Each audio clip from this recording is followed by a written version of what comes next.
Sedap best ni. Hujan-hujan makan durian. Assalamualaikum guys. So, hujan-hujan ni craving nak makan durian pula. Tapi kita makan ni, The Brothers Durian. Assalamualaikum bang. Waalaikumsalam. Bang, hari ni durian apa ada?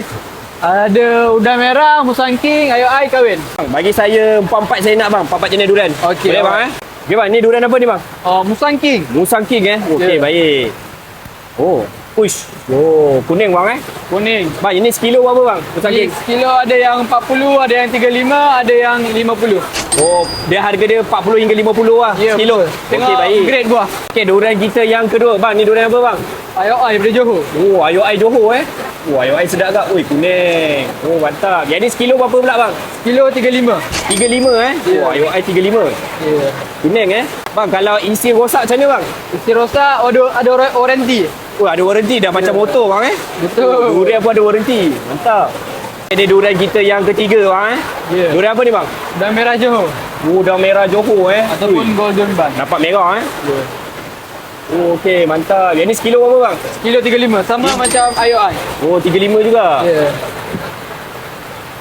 Wah. Okey, ni durian kita yang terakhir. Durian apa pula bang? Buah kahwin bang. Durian kahwin Okey, kahwin ni saya first time nak makan. Tengok isi dia. Oh, okey, dia putih-putih kuning macam susu bang Ya, betul. Ni sekilo berapa bang?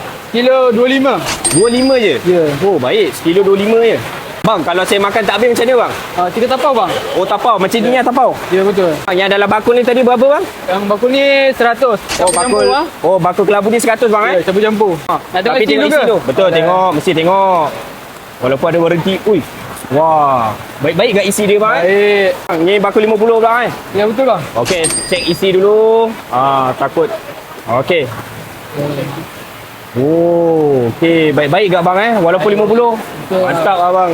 Dalam dia ada ayo ai, Ayo ai. udang merah, Udang merah. kahwin. Kahwin. Oh, campur lah. Ya, betul. Okey. Okey, so yang pertama kita nak makan dia punya Musang King guys. Permen kuning yang isi dia. Bismillahirrahmanirrahim. Okey, so durian yang kedua, Ayo Ai. Nampak isi dia kuning-kuning oren tu. Nampak isi dia. Oh, bismillahirrahmanirrahim. Durian yang ketiga, udang merah. Udang merah Johor dia kata. Oh, merah-merah Sedap best ni. Hujan-hujan makan durian. Durian yang terakhir ni durian kahwin. Warna putih-putih susu. Si dia macam ada keras sikit Yang ni saya first time nak makan ni. Ada rasa susu.